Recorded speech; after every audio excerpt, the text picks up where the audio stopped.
New Nigeria Foundation.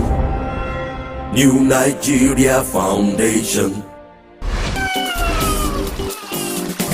Touching lives, making a difference, building a country, making it good for everyone.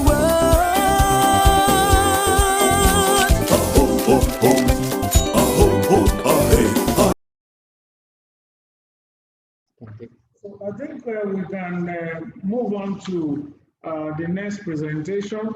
That's by Mr. Oyeleye, the DG Don. Is going to be speaking to us specifically about the evolution of public vigilante groups, the case of Amotekun. We'll be listening to him for the next 20 minutes. He's going to talk to us. He has a presentation here for us, which is currently being shared to us. So you have the floor, sir, Mr. Oyeleye. Thank you, Mr. Moderator. Good afternoon once again. And it's a pleasure being here. Thank you for inviting me. My greetings again to the earlier speakers, Professor Albert and Professor Chidi Odinkalu. I say this with due respect that you guys must have a sense of humor when you put a mere mortal like me to speak after two professors. So I like that sense of humor. Anyway, thankfully, I've been told to restrict my submission to just Amotekun, because when you have people like Professor Albert and Odinkalu speaking, you are meant to just listen. Anyway, thank you once again. And straight away, my discussion will be centered on the case of Amotekun. Again, thankfully, some of the things I would like to bring up, particularly at the introductory part of my presentation, which is quite short, has been discussed by the two earlier speakers. So you might see me just skip one or two things on my presentation.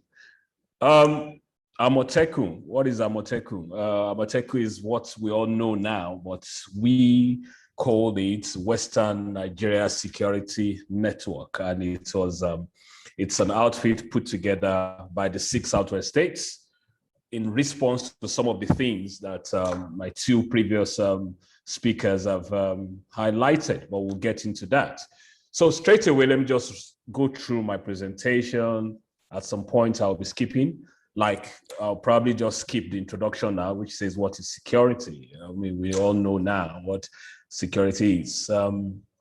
What are the agencies we have? Again, I mentioned the Army, Air Force, the police, border security like customs, immigration, the quarantine services. Then we have the internal security like the DSS.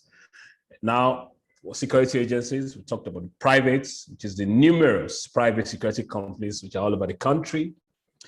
The South, which is very important, and individual security. And then the next topic here is whose duty? And I said here, security is everybody's business. This is not in the sense of everybody's business, it's nobody's business. Next slide, please. Now, security overview of Nigeria. One of the reasons we've started having different efforts to try and combat insecurity, we have said that it's because of our police is presently overstretched. We all say that we have about 400 to 500,000 police to an estimated 200 million population.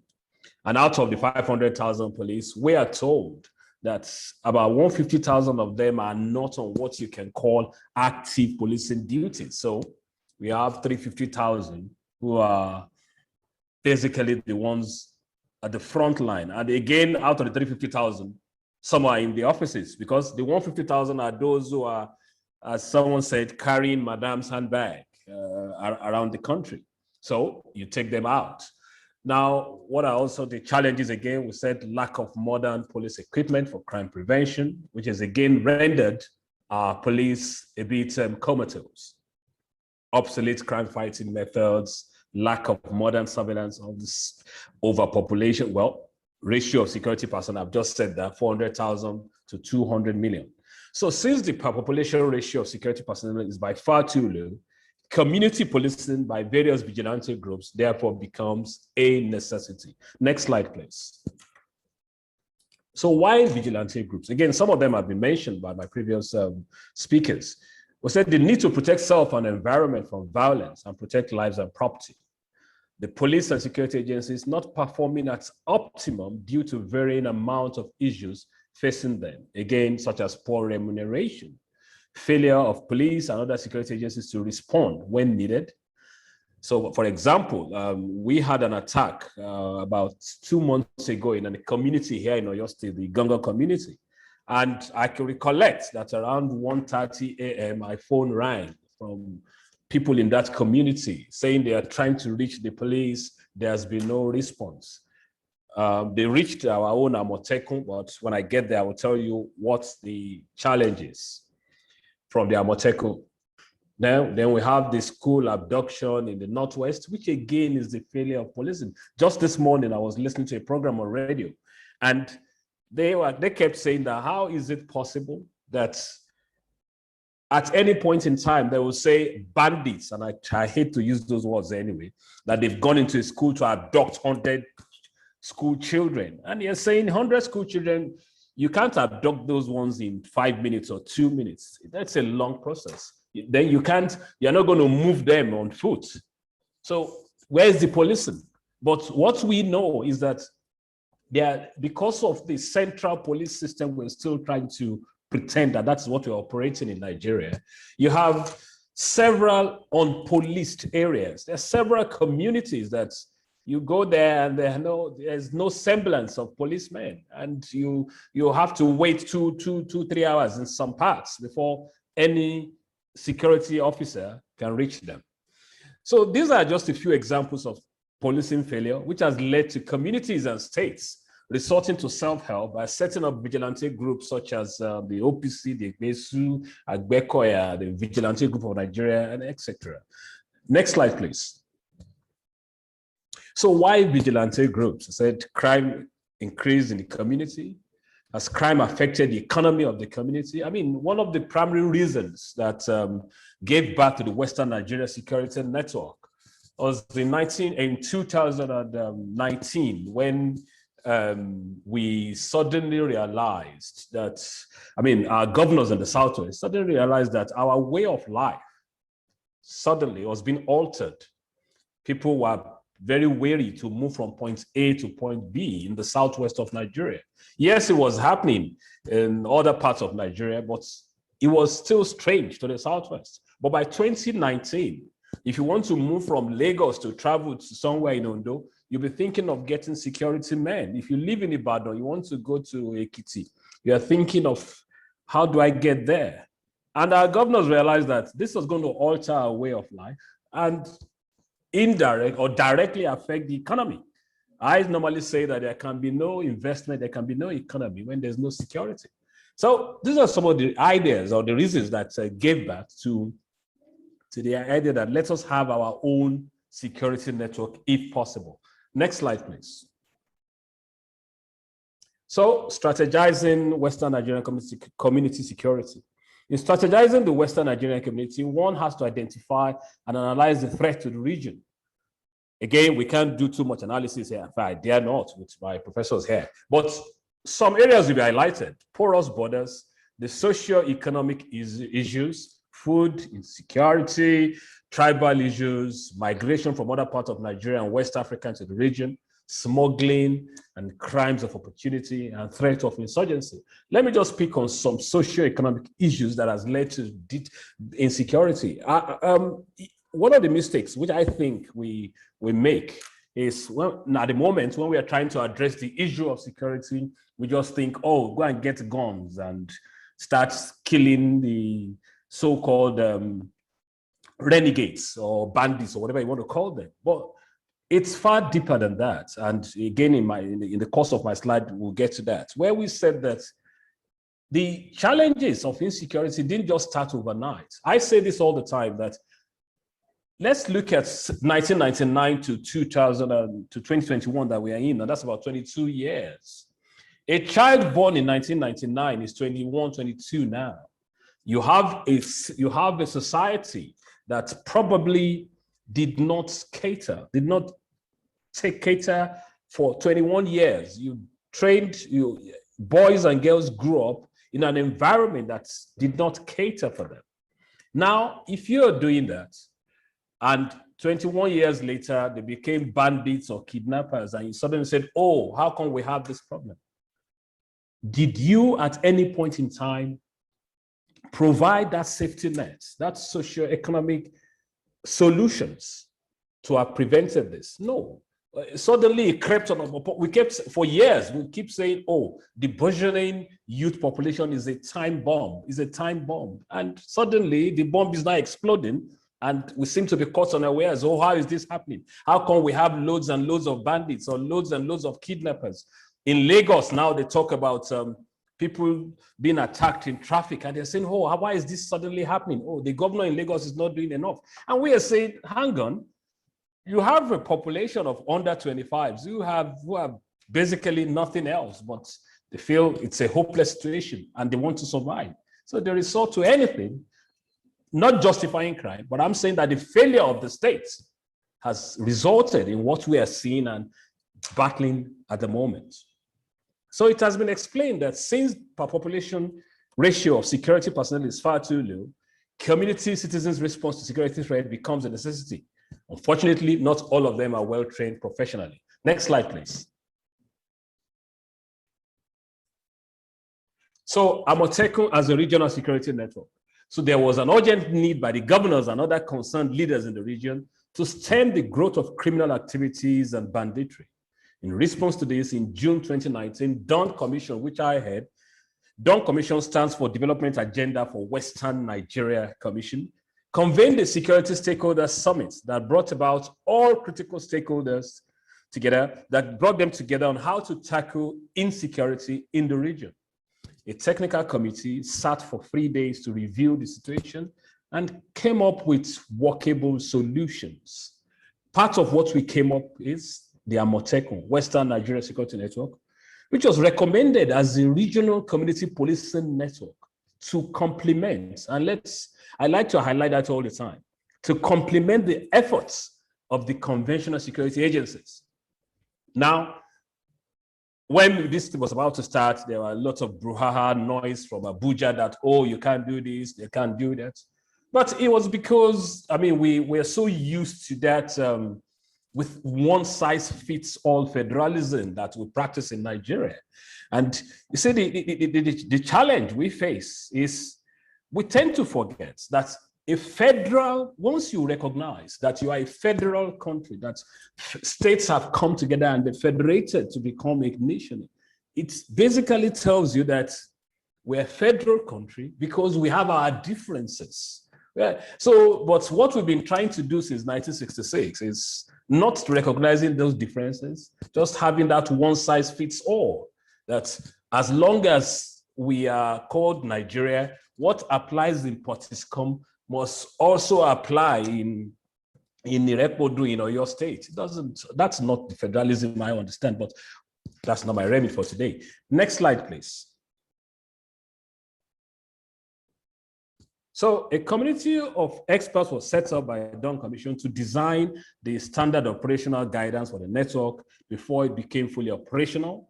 We were involved, we had guidelines for personnel recruitment and training. We designed the uniforms, the logo that you're seeing here, we designed it. Basically, this is just to ensure that we have uniformity across the 6 states, whilst again understanding and taking into cognizance the peculiarities of the 6 states. Because don't forget that you might think because, oh, there are 6 contiguous states, they speak the same language and culture, there are still peculiarities. So there are slight challenges, slight differences in Ekiti or in Oyo, but we took that into consideration whilst we were coming up with our own security network. Then we said to make it a legal entity, Dawn Commission convened a joint meeting of the Attorney General and the speakers of the House of Assemblies to harmonize legislative bill setting up Amotekun. That was why it became quite easy for all the 6 states to pass the Amotekun laws in their states. Now, this Amotekun as a model for community policing. This contention not only stands valid, it also calls for some security responses, of which Western Nigeria Security Network is a response. The security model which operatives of Amotekun provides is not only deeply rooted in community policing, it is also practically indigenized to peculiarities of the Yoruba-speaking people in the Western region, Nigeria. In effect, each state provides operational strategies for its own operatives. Amotekun model is made to be rooted in policing philosophy of proactiveness, which is in tandem with the principles of community policing. This model brings security to the nook and cranny of the state. What I'm trying to say here is simple. Security has to be bottoms up. It has to be owned in that locality. What we have done over the years is the security, the policing system bequeathed to us by our colonial masters over 60, 70 years ago, with slight modifications, is what we are still trying to apply 70 years later. So you have an Inspector General of Police who sits in Abuja, and as I said earlier, believes that he can then dictate how security must be run in every part of the country. I tend to use the example of United Kingdom, which is not a federal country, as an example. In the United Kingdom, population of about 68 million, they have about 47 different police forces or services because they understand. Take London as an example. They have the Metropolitan Police that operates in London. They have the City of London Police. They have the Transport Police also operating in London. Then in the boroughs that surrounds London. So if you move down to Essex as an example, Essex and several parts of Essex have even dovetailed into London. You have the Essex Constabulary. If you go down to Sussex, they have their own police. What I'm trying to say is that if a country as small as Britain can understand that policing cannot just be a single, the purview of just the central government. So Boris Yeltsin will not just sit at Westminster and be dictating what happens in Liverpool. It's not going to work. So if you go to Liverpool, they have their own policing system over there. That is what our own Amotekun is trying to recreate. That look, enough of, we understand the challenges the police are facing. Let us have our own security network that will complement the efforts of, and as I said earlier, the policemen we have, they're not enough. So although a man argued at a forum I went to, he said, oh, they're enough, but they're not being used properly. But I totally disagree with that. Next slide, please. The second policing principle, as enunciated by Sir Robert Peel, founder of modern police, states the ability of the police to perform their duties is dependent upon public approval of their functions. In effect, Amotekun Corps will be trained and retrained on some fundamental principles of security and mainly community policing. Southwest Governors and Dawn Commission's concepts of Amotekun is scientifically and operationally key into the principles of state policing. The major pillars that Amotekun is built on are intelligence, sourcing, and sharing, building trust and legitimacy. And for me, trust and legitimacy is very important. If you bring in a police officer who does not speak the language, does not understand the culture, the people will be reticent at times, and we've seen that several times. They're reticent in trying to engage that police officer because they're not sure where he's coming from. We have had instances of communities that came into office to complain that, oh, but we made a formal report to the DPO in that area, but he refused to do anything. And if you say, but why didn't he do it? Oh, because the perpetrators are from his own tribe. And you are saying, but that shouldn't be the case. Then we say, well, that is the case. That's why he didn't do anything. Or when he was arrested, within a few hours, the person was released. Obviously, there's no trust. And when there's no trust, there can be no effective security. Community relationship, interface with the public, improve support for the police, and understanding the psychopathology of crime in the community. Next slide, please. So what are the challenges that the Amotekun has faced? I said fighting crime using sophisticated arms, e.g. AK-47, and advanced technology such as drones will likely not be approved by the NSA.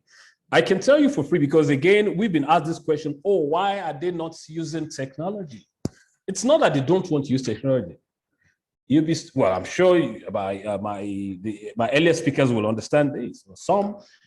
I tell them that for the states here to deploy drones, and I'm not talking of toy drones, security drones, they need the approval of the Nigerian Security, NSA, National Security Advisor. Now, I can tell you for free that some of the states have applied over nearly 2 years ago that they want to operate drones. The approval is not forthcoming. They're saying, oh no. So when you are not even allowed to protect yourself in the way and manner you think you can, it becomes a challenge. It's because, again, we are so fixated on one size fits all. The man, the head of police or the head of security in Abuja still believes that the whole country is his own constituency and he or she will run security the way he believes it should be done. And one mistake we keep making is that in a country where we have God knows how many ethnic groups, how many languages spoken, security cannot just be the purview of the federal government. It's not good. And the failure of that is what we are seeing today.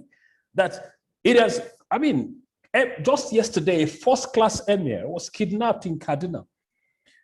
Every other day now, in fact, we are now getting used to it. Criminals going into schools to kidnap children. We all saw the emotional pictures of the Bethel students about 2 days ago on our news when they were being released in batches. Obviously, we are bordering or tottering on the edges of being called a failed state when we cannot provide adequate security.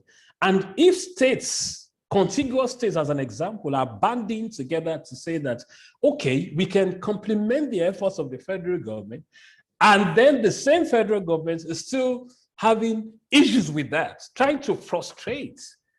How does that work? Our Amotekun cannot carry AK-47. So when Igangan was attacked 2 months ago, as I said earlier, they reached out to the Amotekun people, but only a few of them carry any type of guns that they can use to confront the attackers. It doesn't work that way. So at times when we told, oh, why is the Amotekun not here? Why can't they? They can only work within the limits of what they have or the equipment that they are handling. So what I'm saying here is that part of the challenges we are facing is that the federal government, and I'm hoping that at some point with all these constitutional reforms we're talking about, state police will become a reality. Obviously, it's no longer a situation of if, but it's when. It has to happen. One of our governors said here in the Southwest that Amotekun will eventually metamorphose into our own state police. It will happen because there's been a failure of that central policing that we are so used to. And that is what is bringing about different groups. Now, again, in some of the states, you find out that Amotekun, they're seen as a rival by the existing security apparatus. Luckily, what we've been doing at Dawn Commission is to try and smoothen that relationship by telling them that, look, what we are doing is basically to support what you're doing. And also, a lot of in the states, the Amotekun is headed by either some retired military men or police officers. So they're also using their own goodwill to engage their serving colleagues. So in a way, it is helping to smoothen that side, but it's still seen as a challenge. Once in a while, you will hear the Amotekun arrest people or call on the existing security agencies and they refuse to turn up. That shouldn't be the case. Then part of the challenges again is funding. Security is extremely expensive, extremely expensive. One of the things we put in place while putting together the Western Nigeria Security Network is to incorporate the role of the private sector through the security trust funds. For long-term sustainability, it can't just be reliance on the state governments alone for now. I mean, you're talking of state governments that are still struggling to pay salaries. You can't just expect them to be the only ones to fund this security. Yes, some have argued in the private sector saying, oh, but we pay our taxes to the state. Why should we also be levied or be told to do CSR and contribute to security? But we're where we are. It is what it is. We are in a state where at the moment, the state is not in a position to do everything. If there's security, your business will thrive. So it behoves on the security and on the private sector to also see it as a duty. And one state that this has worked very well is in Lagos.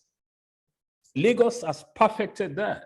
This amount of money being controlled by this Lagos State Security Trust Fund is humongous. And they're able to regularly update the equipment of the police force in Lagos. That is a model that we believe should be replicated across the country eventually. Because if we are waiting that only the federal government should fund the police because, oh, it's a federal police, it's like waiting for Godot. It's not never going to happen.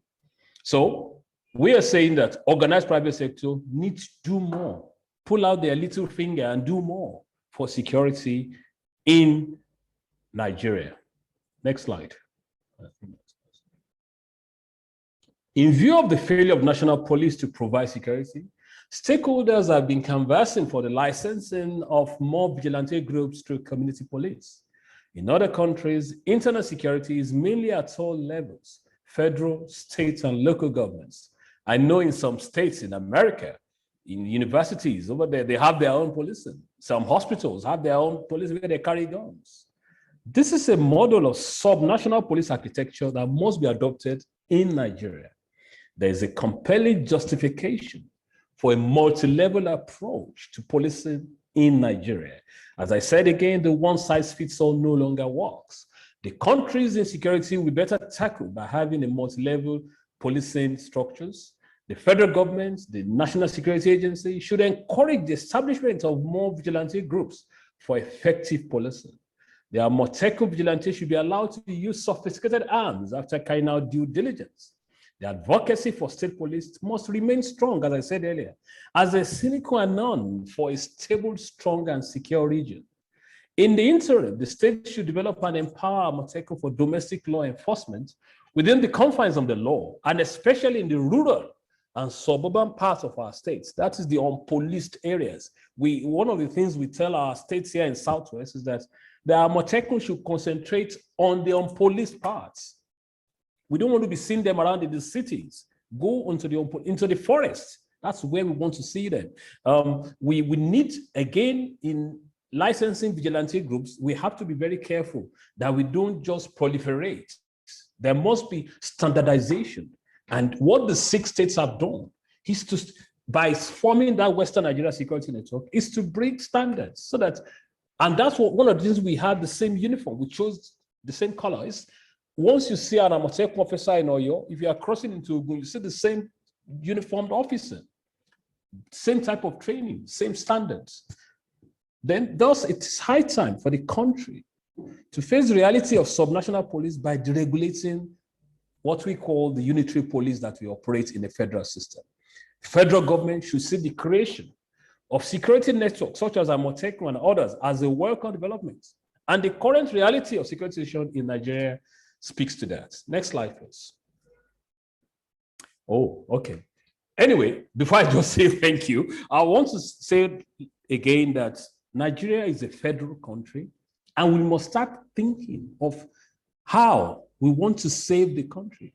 The challenges we are facing today is huge, and enough of burying our heads in the sand or sweeping things under the carpet. I say this all the time, that we've swept so many things under Nigeria's carpet that the carpet has now become undulating and it's stripping everyone up. It is high time we lift that carpet, sweep it out, and let's confront our demons. We've lived a lie for too long. And that is what is boomerang now. whereby, and I mean, I was reading Business Day last week. Foreign direct investment over the last 1 year has fallen by close to 85%. I mean, nobody wants to come and invest in an insecure environment. I say this all the time. If any governor goes abroad to try and attract investors, you can speak from now till the cows come home. The moment he or she flips his iPad or phone and sees 3 men beheaded or 3 men kidnapped in that state, he's only going to say, Mr. Governor, we'll get back to you. Thank you very much. That's so security is everything. Insecurity breeds poverty. You only need to go to the Northeast. So whatever we can do to strengthen our security and confront the situation we're having is welcome. And that is what ICoCA is all about. Complementing the existing security forces in order for us to have a secure environment. Thank you very much indeed. Thank you very much, DG.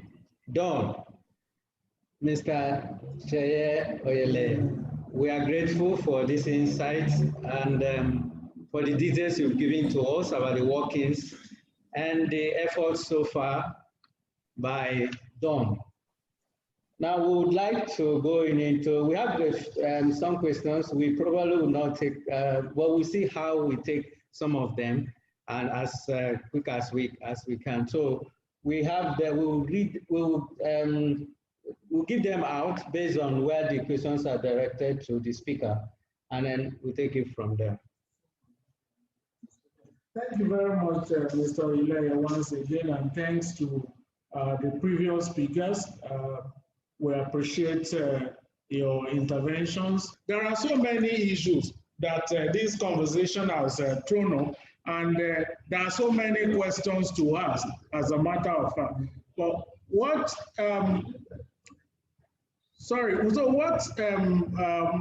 going to try to do is that we have so many questions. Well, like I was saying before, I said it does appear as if from what I've heard that there have been, vigilantism has been part of our life, has been part of our history. And we still see that, you know, showing or manifesting in different dimensions, like Professor Albert has said, and then what Professor Odinkalu has said, and then Mr. Oyeleye, where ICoCA is coming into the picture and all of that, you know. But I want to ask Professor Albert, sir, specifically, sir, from what you see, apart from those with criminal tendencies and some of those excesses that we see, I mean, coming up from some of this Masonic type of vigilantism and all of that, how do you think, since it does appear from what we have also heard from other speakers, that look, there are so many ungoverned places, there are so many under policed regions and all of that that we have all over. How do we coalesce some of these vigilante groups, and then how do we properly harness them into our community policing and ensure that we get the best or get the positives, draw the positives from these entities? Professor Albert, please, sir. You are muted, sir. Yes, thank you so much. And I also want to thank, all the other speakers.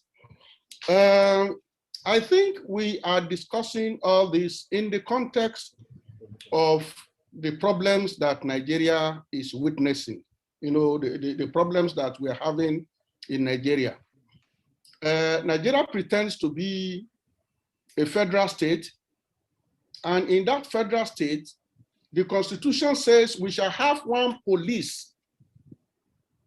That is what the Constitution says.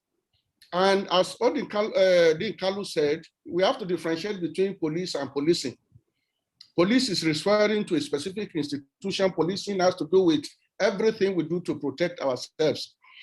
Now, the Constitution is saying that it recognizes only the Nigerian police.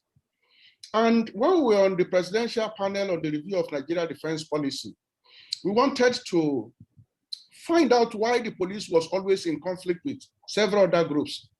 And we discovered that what the Constitution recognizes is the police. And the federal government keeps establishing new systems, DSS, police, road safety, and without actually removing that aspect of our constitution that says that there should be one police. And therefore, when there is a problem, they go there fighting. You find all of them meeting to fight. And yet, you have very huge ungoverned spaces. You have huge ungoverned spaces all over the place. But the Constitution itself that is saying it is the responsibility of the police to deal with those ungoverned spaces is not actually recognizing those structures on ground that are actually dealing with those problems. The structures on ground, the vigilante systems established by the communities to manage these problems are not formally recognized. Now, so long as we pretend to be a federal state and we are not allowing the federating units to protect themselves, then Nigeria will continue to be referred to technically as a failed state because it is not able to live up to its own specification. The Constitution says that the federal police has the capacity for protecting everybody, and yet the police is unable to protect Abuja. And so I think the direction in which we are moving is such that we should allow these small vigilante movements spread across the country to protect their immediate environment. The Constitution should not only be recognizing Amatekun, but must recognize all those structures that communities have established for protecting themselves. Some of these institutions are as old as 200 years, established even before the colonial period, the colonial era, established to protect the communities, but they are not recognized by the Constitution of Nigeria. So I think this is the problem that we are having. So we must decentralize policing in Nigeria. We must allow communities to have a say in how safety is provided, is ensured in the communities. And I think this is what is happening. But so long as the federal government is not allowing for state policing, is not allowing for community policing, then the Nigerian states measured from the context of security will continue to be referred to by outsiders as a failed state, because the state promised to protect everybody, yet what we see across the land is lack of capacity to protect. So what I expect the federal government to do now is to authorize state policing, to authorize community policing, and for the likes of Amatekun to be captured, whether under the state police framework or to be made as part of community policing system that we are talking about. But for now, there is a huge confusion because as Amatekun is struggling to provide security at the local level, the federal government that is not providing any security is busy criticizing Amatekun. And I think this is the problem we have as a federal state. Thank you very much, sir. Thank you. I think I'll direct the next question to Professor Chidi Odinkalu. The question is, there are concerns about, like I said earlier, vigilantism, and then like you have all said, has been part of our history and is still there, and is primarily because of the failure of the state and its inability to provide the kind of security we all desire. Is it possible to remove the need for vigilantism by improving official law enforcement? I mean, is it possible to remove that need for vigilantism by improving official law enforcement? And then if not, if we are going to stay with this situation that we are going to continue to have these vigilante groups, and then vigilantism is going to continue to be part of us, there are people who have concerns about the atrocities that are sometimes committed by some of these vigilante groups. Of course, also our police and all of that, the NSAS brings to mind some of these issues and all of that. You know, how do we begin to address some of these atrocities? How do we enhance the training and accountability mechanisms of these vigilante groups and all of that? Professor Odinkalu, please, your take on that. Thanks a lot for that question. You cannot improve the performance of the law enforcement agencies in a day or in a year or in a decade. Remarkably enough, to overcome the dysfunctions we've got at the moment or the functional incapacities that we have. And that means that until you get to that threshold where people have capabilities, where people have the belief that that is available, people will still have security needs. And how do you then, if I may throw that question back at us, how do you provide or govern those security needs that will exist in that interregnum between what we have now and the state of improvement that will guarantee for people disengagement from the state that we've got now? I don't know whether my point is clear enough. And you see, it's interesting that people worry about the atrocities by vigilante groups. And I think it's important that we maintain a distinction between vigilante groups and vigilantism. Vigilantism is different from vigilante groups. Vigilante groups may nevertheless indulge in vigilantism, which actually is a version of outlawry. Vigilante groups are not necessarily into outlawry. But vigilantism is outlawry, you know, necklacing people and lynching people. That's an aspect of vigilantism. Vigilante groups can, as we've seen from the presentation on Dawn, actually complement legitimate law enforcement, are actually necessary complements in a state where the footprint of official statehood is very limited, as in Nigeria. They are necessary complements to the official law enforcement. The assumption we appear to make is that official law enforcement is usually lawful in Nigeria. That is not borne out by experience. Nigeria actually started off as an atrocity. The entire, you know, from the annexation of Lagos, you know, from the Brits using gunboats to decide a chieftaincy dispute between Koshoko and Akitoye in Lagos, to you know, to the Battle of Burumi and the massacre of Sultan Tahiru and his family, and you know, whatever you want to describe, you know, the establishment of the Nigerian state was atrocity. You know, it was written in atrocity. Now, this is the challenge. By the time we got to independence in 1960, we had 100 years of atrocity policing. If you read it as 1861, from 1861 with the police, or 1863 with the Nigerian army, by the time we got to independence, we had established a pattern of atrocity policing. That is a default. It is not an exception. That is why whenever Nigerian communities do anything, we send soldiers to mow them down, because that was the way it was done. That is our default. Let people not come here and tell me, how do we stop vigilantes from atrocities? The question we should ask is, how do we stop our police from taking atrocity as their default? How do you deprogram them from 100 years of atrocity policing? Because that is the institutional wiring, that's the neural wiring of our police, that is the neural wiring of our armed forces. How did we end up with Satiru? I don't know whether anybody, I don't know how many people here know of what happened in Satiru. Satiru was wiped off the map.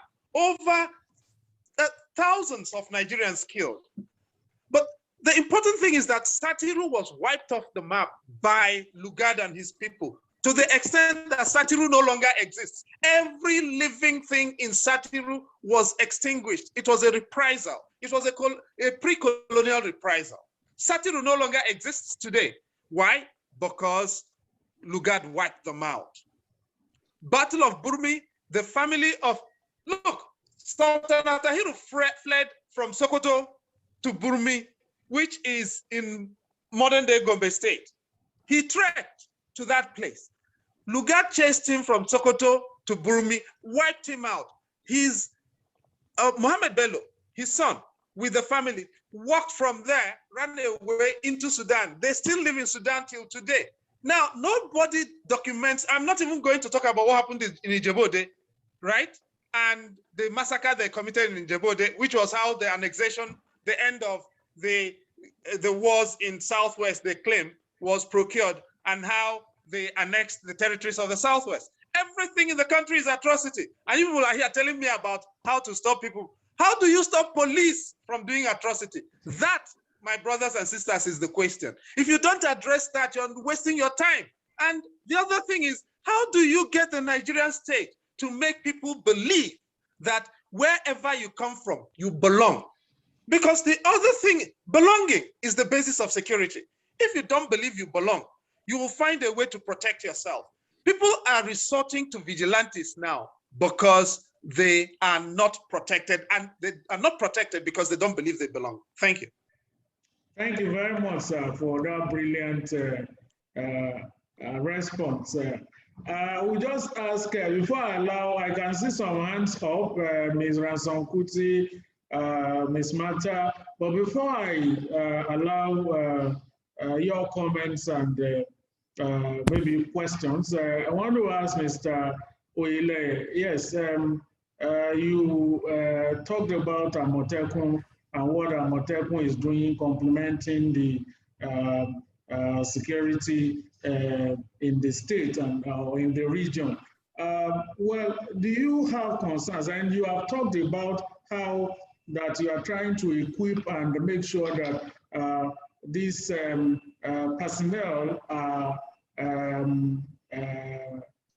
equipped to perform or carry out their duties as they should.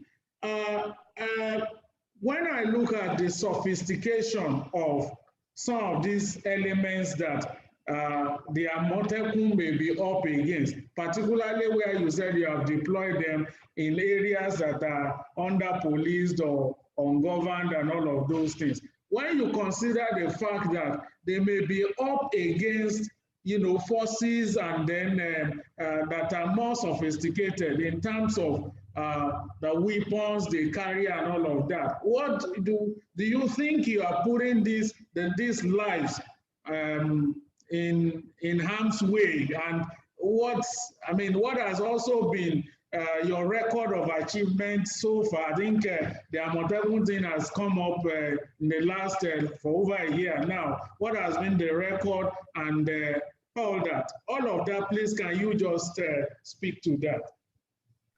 Thank you, Mr. Moderator. You see, in deploying the Amotekun, the original idea, even when it was being conceptualized and set up, was, as I said, it was going to be complementary to the existing police forces and existing security apparatus in the country. And one of the things we said then was that in doing patrol work, it would be joint patrol, so that you can find an Amotekun corps member or officer in patrol with the civil defense and the police where applicable.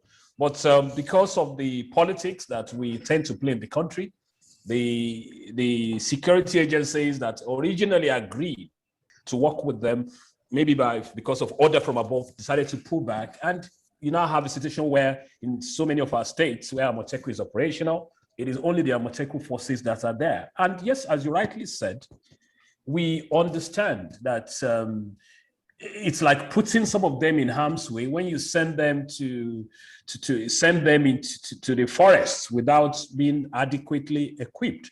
But by and large, as I said earlier on, because of the relationship, the Amotekun commanders, those who are like retired police officers or army officers, because of personal, and this is just what we understand, personal relationship that they had with maybe the GOCs in the area or the police commissioners, by and large, they've been able to work together so that if I give the example of some incidences that happened in Ondo State as an example, when they go into the forest to try and confront kidnappers, they don't go alone. They walk hand in gloves with the police. So in instances where Amotekun, they've recorded big successes, they've worked in conjunction with the police to try and confront criminals. You see,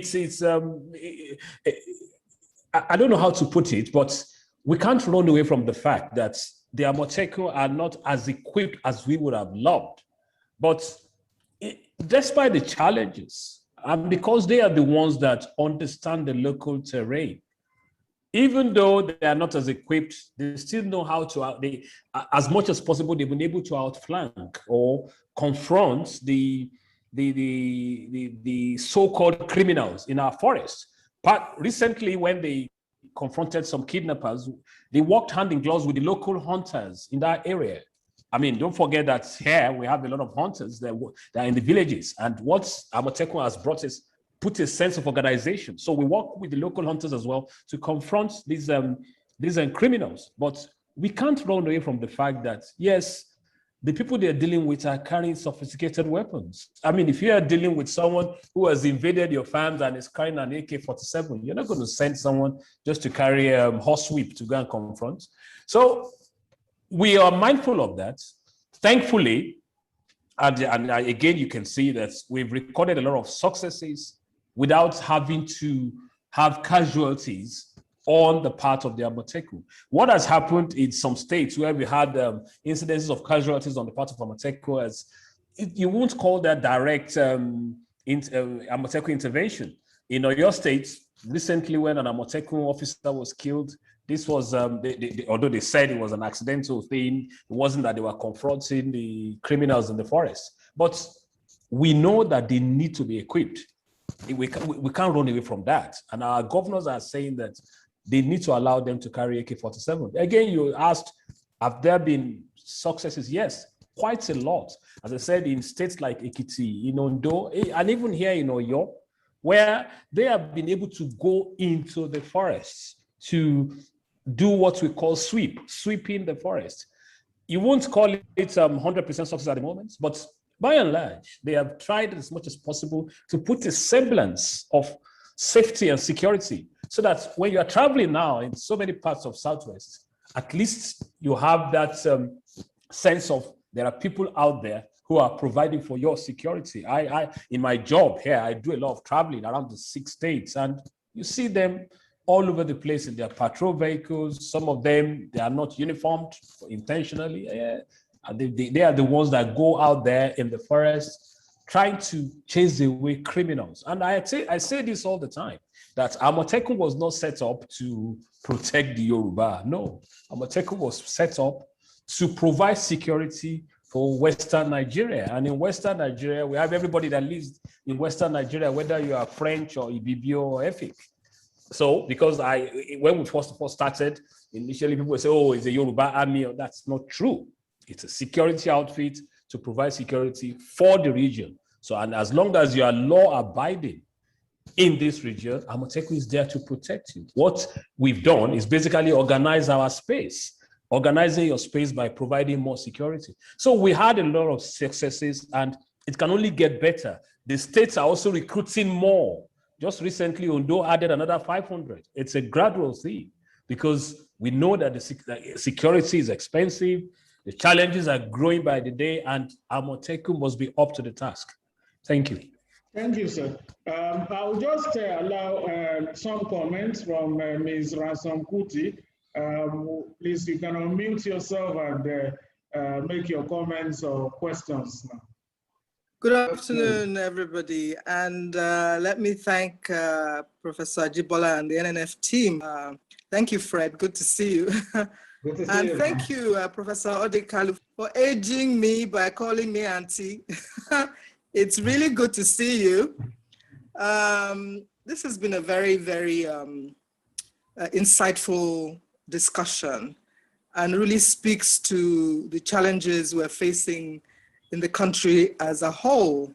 And I'm sure we will all take a lot of lessons from it. I have one or two questions. The first is, it is said that without economic development, there cannot be security.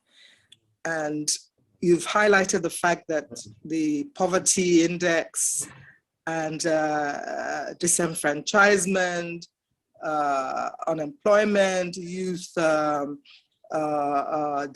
demographic is a huge challenge for us.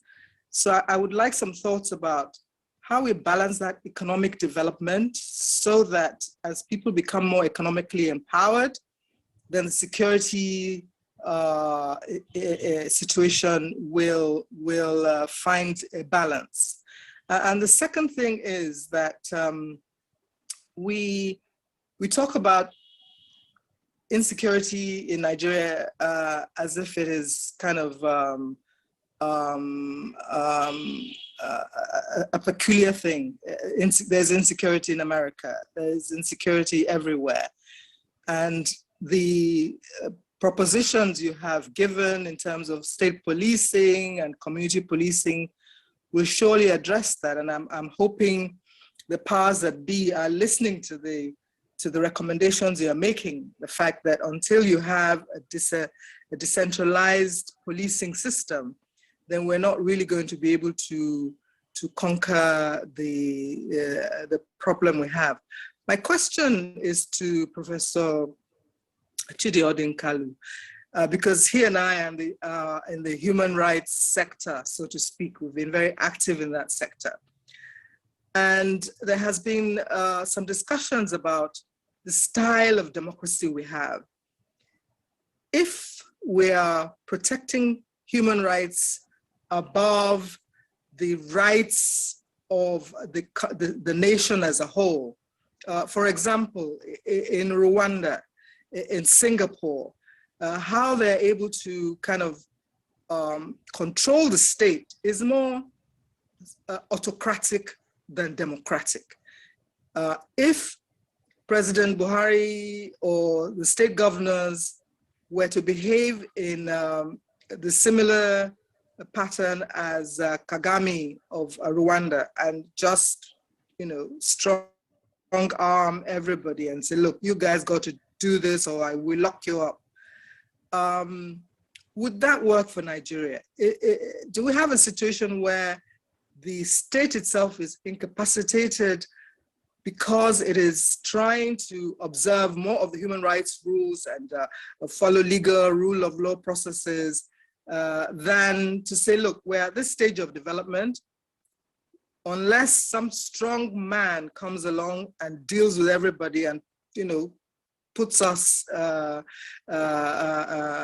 into some kind of shape and everybody can ship up or ship out, we're not going to get anywhere. So my question is to you, how do we decide for our country what kind of democratic processes we want to observe? What kind of system do we want? Do we want a stronger state control like Singapore, where if you go out there and you just drop a piece of paper on the ground, the police is going to lock you up, or do we continue to elevate the human rights agenda and perspective in a country like Nigeria? Thank you very much for your presentations, and it's really good to see you, Prof. Odinkalu, and Fred, and all of the NNFC team. Please my big thanks to you for putting this excellent program together. Fred, thank you. Sorry, Professor Odinkalu, that she's asked a question. Your response, Professor Odinkalu, sir. Thanks a lot. I don't know how else to say it if not Antimi. But we can resolve that somewhere else. Thanks a lot for that question. My attitude actually, seriously, is before we even talk about democracy, we've got to talk about evolving a democratic process or system. We've got to talk about evolving a country. And the challenge of insecurity in Nigeria, that's my underlying point all through this, is the challenge of a country, of of a geopolitical space that is far from yet evolved into a country in which everyone in it has a stake. And the reality is most people in southern Nigeria don't believe that President Buhari is a president of Nigeria. They believe that President Buhari is a president of Muslim North. Let's be brutal about it. President Buhari is not conducting himself, to be honest with you, this is also my belief, I'll be brutal about it. President Buhari is not conducting himself as if he is a president of Nigeria. He is conducting himself as if he is the Sarkin Daura. He would make an extraordinarily wonderful district head in Daura. But he is not a president of Nigeria. The man has been elected for 6 years. He has not visited nearly any state apart from showing up for being presented for a campaign in which he says nothing. Okay? But when he goes to Daura, he's very animated and he walks and he raises his hands and pumps his fists at the people there because he connects with them and they connect with him. When he goes to Maiduguri, from where his mother comes, he connects with them, they connect with him. When he goes to Port Harcourt, or tell him to go to Port Harcourt, he's unwilling and unable to go. When he goes to Lagos, Lagos is shut down for the entire day or the day before he gets it. So people are disconnected from him and he's disconnected from people. Jonathan was seen as the president of the South, South, and Southeast, and not the president of Nigeria. The last president of Nigeria who was seen as something of a Nigerian and actually appeared to be interested in the country was Yar'Adua. Now, the Igbos are asking for, the people of the Southeast are asking for what? Igbo president. Igbo president of where? Not of Igbo land, right? Of Nigeria. How can you have Igbo president of Nigeria? If you want Igbo president, you establish an Igbo homeland. If you are looking for a president of Nigeria, it's got to be a Nigerian. And this is the challenge. If you don't have a Nigerian president of Nigeria, if the only place where you find Nigerians is in foreign countries where people go to present green passports in order to cross borders, then you have got a crisis. You can't even be talking about democracy because your democracy does not make sense. And if you go back to our elective politics, this is where it starts, and this is how it has always been. In 1960, or 1959 to be exact in terms of the history, the Northern People's Congress did not field one candidate outside the North. And they won enough seats to do a deal with the NCNC to come down to Lagos and take power. And Buhari has not much done better, despite the provisions of the 1979 Constitution. So my point really is I'm not interested in a democracy in this situation because there isn't any possibility of a democracy. I'm interested in a country that works for everyone who lives in it so that everyone can take a stake in it irrespective of where you come from. If we have a country, we can construct a democracy together, but without a country, a democracy cannot work and cannot prosper. And this is really the difference. You know, people talk about state police. You know, I'm ambivalent. I'm somewhere in between. The models that we try to pull from the United States and from the United Kingdom don't necessarily apply in Nigeria. Okay? Policing, I mean, Robert Peel invented the Metropolitan Police about just nearly 200 years ago in the United Kingdom. But the United Kingdom, in the UK, you talk about one nation politics. In the United States, Star-Spangled Banner unites the left and the right. In Nigeria, what unites us? So people are suspicious of state police for good reason. And I do think it is important to recognize those reasons. That in a country where everybody hews to a regional or sectional agenda, people fear that state police in Igbo land, Ebubagu, will not be to protect everybody, but will protect Igbos. That Amoteku may not always protect everybody, but may privilege Yorubas. That Hisba may not always protect everybody, but may protect Sunni Muslims in the north. And that Hisba may go against Shiite Muslims. Those are legitimate concerns, and I do think we've got to address them. Thank you very much, Professor Odinkalu. I know we can begin to, there are so many issues that this kind of thing throws up, and there are so many things that this kind of thing throws up issues of governance, issues of failure of the state, and then all sorts of things. You know, there are even some people who are saying that, look, weapons are already in the hands of criminals and all sorts of elements. So why not legitimize the use of weapons by the citizens and all of that? You know, there are so many things coming up, all to do with securing people's life. People want to feel safe. Now, to begin to wind down, I want to go back to Professor Albert and while you try to provide your final thoughts on all of this and the way forward for us as a country moving forward, and how we can, because all of this is about, you know, how we want to improve our security, the challenges we have in terms of our security.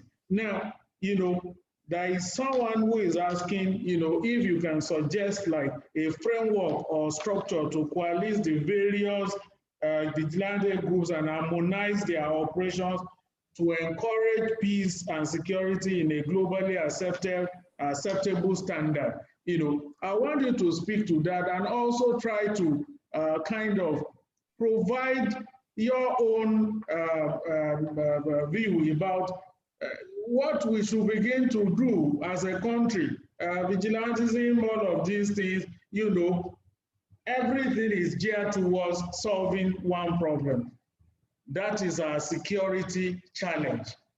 So, taking into consideration the question I asked, I don't know if you picked that, and then putting that together with your own views about how we want to move this nation forward so that everybody, every citizen can truly believe he is a citizen and is living in a country that is safe for him or her. I mean, I want your thoughts on that. Well, I think the starting point of this type of analysis is for us to recognize Nigeria as a federal state. What we're running today is a unitary system of government. And my own belief is that if we make Nigeria a true federalism, state governments would address this issue of vigilantism. Vigilantism, basically, as a technical and scientific concept, is saying that people are responding to the security problems around them. And then the assumption is that these people who are responding to these local problems have a central political system that is supposed to be dealing with the same problem. So the local communities that are responding to their problems are doing so because the systems that have been established centrally for dealing with the problems are not sufficiently responding to the problems. Now, to me, my own belief is that if we decentralize and if we have true federal system, the federal government would identify the problems that it would be responding to. And then state governments will also, you know, bring all this coterie of local security outfits together and then organize them in a more creative way. But to me, what we have now is a huge confusion out there. Individuals having 2-3 guns can establish a network and begin to claim that they are helping to protect the communities. Communities donate, make contributions every month to buy guns for those who will be protecting them. I live in a community that is going through that. And then you have also ethnic groups establishing their own frameworks, religious groups establishing their own frameworks. And my own submission is that by the time you bring all these groups together, to me, it's a clear sign of state collapse. You know, it's a clear sign of inability of the state to coordinate all the different forces that claims to be providing security. And I think that is the problem Nigeria is facing today, because each of these formations are based on rules, regulations that are in some cases contradictory to what we consider to be our existing laws in the land. For example, when we're studying, many years ago, when we're looking at vigilante groups in the 1990s, we came across groups that will tell you that to establish culpability, to establish that you are a criminal, they'll put a machete on your chest, and then it is only, they are the only ones that will determine whether you're a criminal or not. I think the laws of the land or the regulations of the society should be known to everybody, so that adherence to those regulations and laws is what makes you to be a good citizen. But when the laws are only known to a few people, and then these few people are the ones enforcing the laws, then to me, it's a huge confusion. It's a sign of state collapse. You go to Kano, you know, Israel will say you cannot drink. You go to another part of the country, you are told you cannot do this, you cannot do that.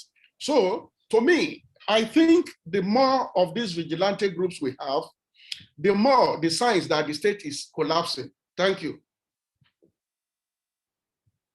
Thank you very much, sir. Thank you for that beautiful submission, sir.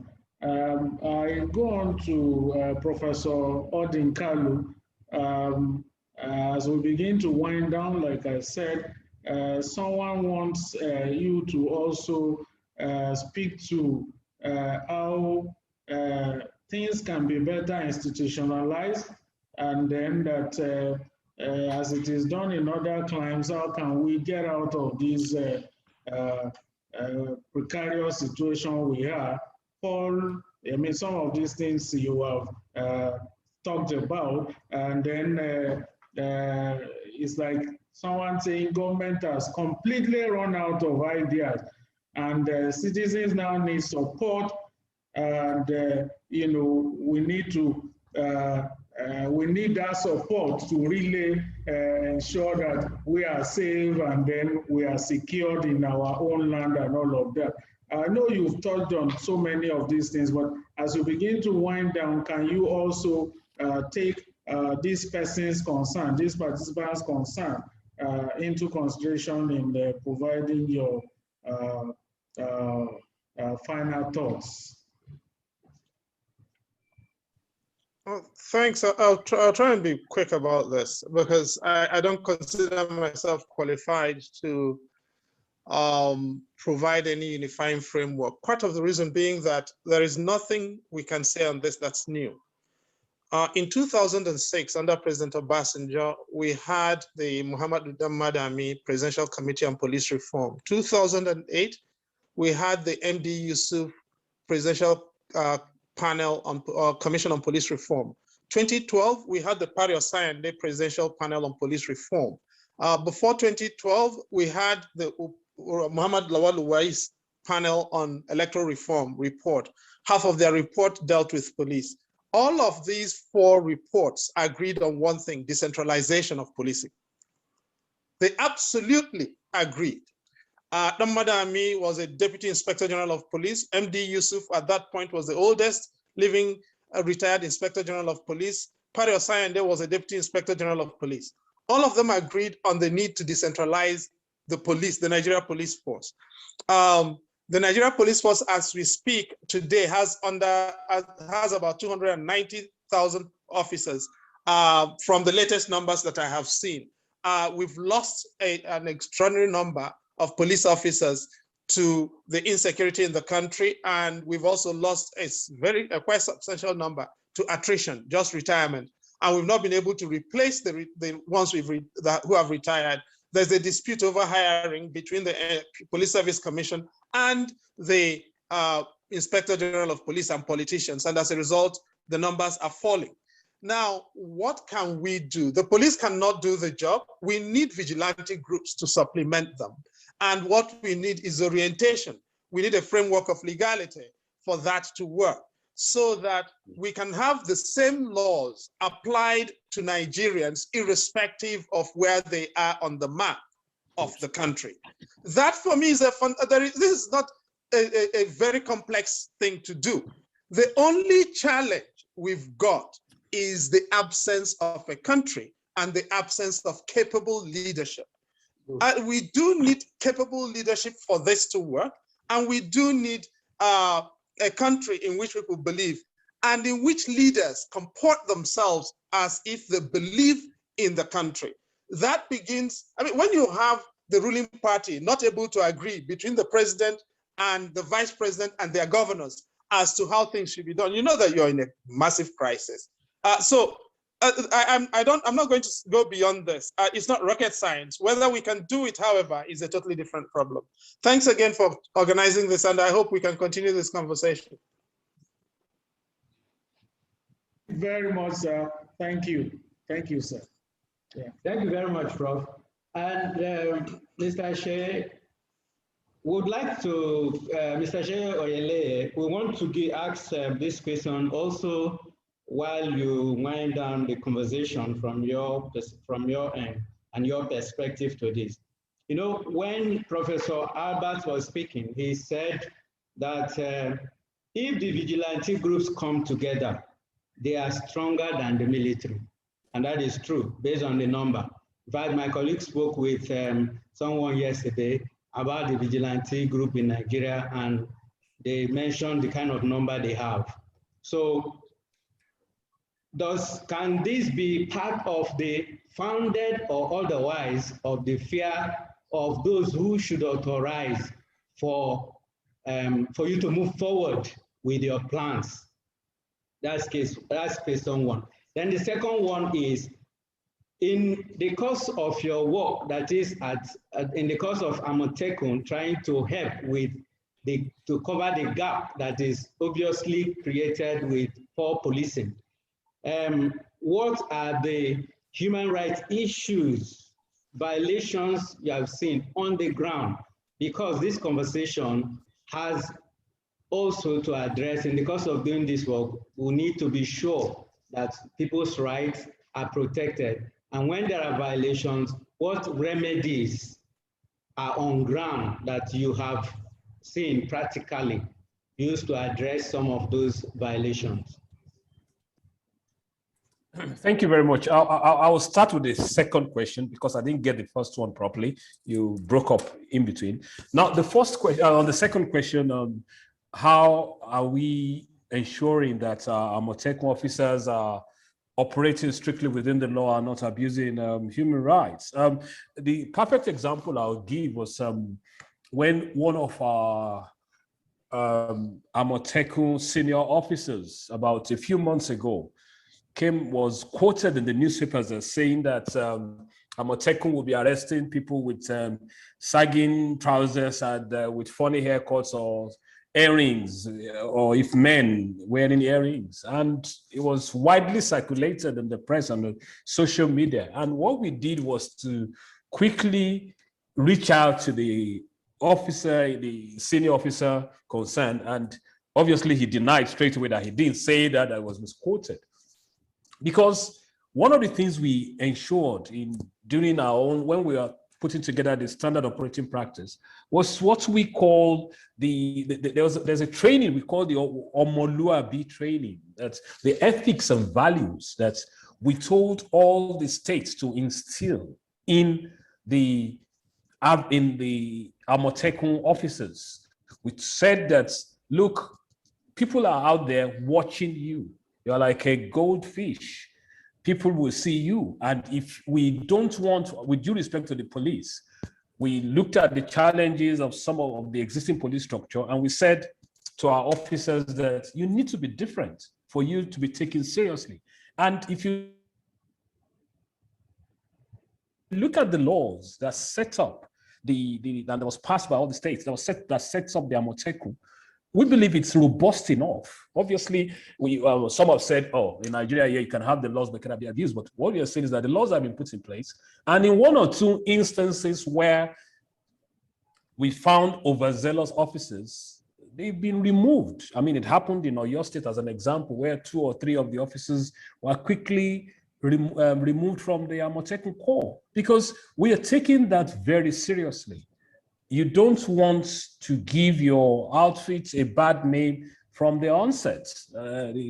One of the reasons we have credibility problem with the police is because of the antics of a few bad eggs, which is giving the majority of the police officers a bad name. So we are conscious of that, and a lot of safeguards are in place to make sure and to ensure that people's rights are not abused. Their rules are clearly defined. And if you step out of the line, you are taken out. It's as simple as that. The first question, as I said, you broke up. I didn't get that properly, please. Yeah, let me just quickly just say that again. In the course of the presentations, Professor Albert had said that if you put, which is true, that if you put together the vigilante groups across the country, obviously, if it was in quote, for them to work together, they are stronger than the military. So do you think this could be part of the, whether founded or otherwise, of the fears from those you have approached to get some kind of licensing for some category of arms and things like that? And you how see, you can handle that kind of fear? It's just that, as I said earlier on during my presentation and during my comments in the question and answer session, the thing is, is it that the country itself is afraid of its shadows? Why should that be a morbid fear that if if the vigilantes come together, they are stronger than the existing security apparatus? That shouldn't be their thought. You see, the moment we understand that we should separate politics from security, security of lives and property has nothing to do with where you come from. I say this all the time, that if you are kidnapped, the kidnapper is not going to be asking, are you a Muslim or a Christian, or which state are you from? If it means security agencies across the states are going to collaborate and work together, so be it. They shouldn't be seen as a threat to the state. I'll repeat that they should see them as complementary. The federal government will still have the overall control of the federal forces, or whatever you call them. I, for once, would like to see a situation where a Western Nigeria security network is cooperating with an Eastern Nigeria security network, all for the sake of providing security for the people. So that fear or that trepidation that, oh, if they come together, they will confront the state one day, I don't think so. As long as we keep doing the right thing and we have laws and they are meant to operate within those laws, these fears will remain fears, unfounded fears. I don't see any reason, as I say once again, that contiguous states, and that was what brought about the Western Nigeria Security Network, 6 contiguous states thinking alike and saying, you know what, we can confront our security challenges working together. And they are not a threat. They're not a threat to the state. So that thinking, they have to remove that. But I mean, in closing anyway, on my part, I'll keep saying that we need to move away from that 70 years ago mentality or thinking. Policing all over the world now has moved forward from what we had in the 1950s or the 60s. There are some who argue that if you have state police, oh, the governors will abuse it, and I laugh. But we have the federal police. Is it being abused by the president? We've had governors who have gone on to become president. So if they were not abusing it as governors, I want to, as presidents, I want to assume that I don't see a governor. Particularly if you look at, again, the Western Nigeria security laws, there are enough safeguards to ensure that the governor does not abuse it. And we cannot say because we are that fear of a governor might abuse it, then we say blanket. No, it has to be federal policing alone. Let's move away from that. Let's assume that what operated in the 60s or 70s, in 2021, we've gone beyond that. this is a social media age, as I say, that it will be near impossible unless the governor wants to be brazen to start using its own state security force to harass his opponents. So yes, the fear is there, but let us believe that we have moved away from that and that we are in the 21st century where security is everything. Our country will not grow. And the perfect example is Northeast. No investor will go to Northeast today with what is going on there. The whole country can become a Northeast with due respect if care is not taken. So our morbid fears will let us push it out, and let us agree that provision of security is everyone's purview. And when all hands are on deck, trust me, this country will grow. And I said something just before I close, that it shouldn't be a matter of just providing guns. There has to be enough social impactful programs that engages the young ones, both male and female. That idle hand, assuming you have someone who is being trained vocationally, as an example, every day you're going to train to become a plumber and the state is paying you a stipend to go for that training. The tendency to then venture into become a bandit or a criminal will be less because you have something to live for. You are training to be self-sufficient. But at the moment, the state is not doing enough. It's like a swamp. You must be ready to drain the swamp. If you don't do that, you can buy all the sophisticated weapons. The swamp will keep growing and suddenly turn into an ocean that will drown the country. Thank you. Thank you very much. Thank you, Mr. Seye Oyeleye. We appreciate your time here today. We thank you very much, Professor Chidi Odinkalu. We thank you also, Professor Albert. You have made this time very worthwhile for participants here today. We will continue this engagement, we'll continue these conversations in the light of the series we are running in alternative discussions, narratives to getting our country safe, and of course, the human rights angle to every effort. New Nigeria Foundation, as Professor Ajibola said earlier, is a non-governmental organization based in Lagos here, and we are a member of the International Code of Conduct Association. The International Code of Conduct Association is a network of non-governmental organizations, observers, companies, and governments based in Switzerland, in Geneva, Switzerland. We are also a member of the Voluntary Principles on Security and Human Rights. So these series are in line both to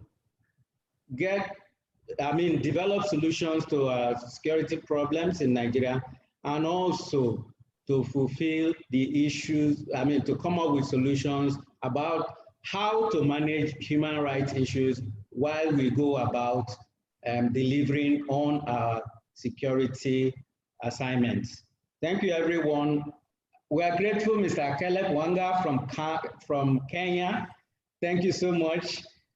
We see you here. Thank you so much. Thank you, Rapudo Awi. Thank you from Kenya. God bless you. Thank you.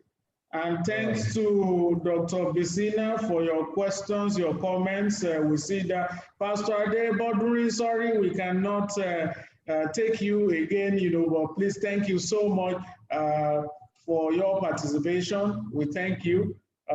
We thank our speakers, like my colleague said, and like Professor Odinkalu said, we're going to continue this conversation. It's a series, and we're going to have many more to talk about. And I want to believe when we call on you, you will be there. We're all doing this to find solutions to obvious challenges confronting us in the country.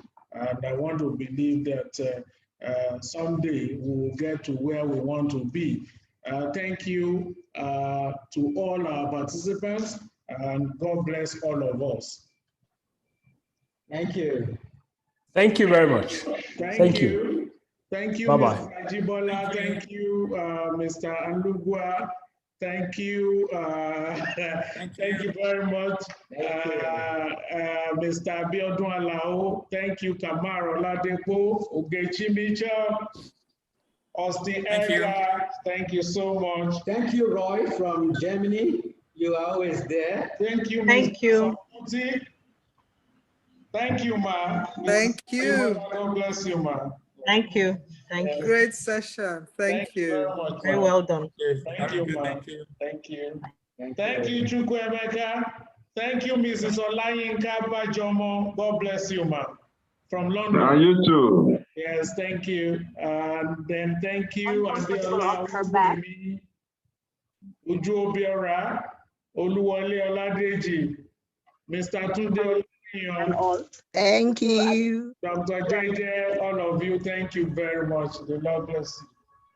Thank you, Bumi Olatunde. Thank you, Adesoya. Thank you. Thank you, Eyitope Aremu. Well done, guys. Bukola Obabayeju, thanks to all of you. And have a good day. Thank you, Professor, and thank you, Bye-bye Fred, from Kenya. and your team. Thank you so much. Yeah. Bukola, thank you. For the Thank wonderful you, General presentation. LIC. Thank you, General. Thank you, Professor and the team, for this great work. New Nigeria Foundation. New Nigeria Foundation.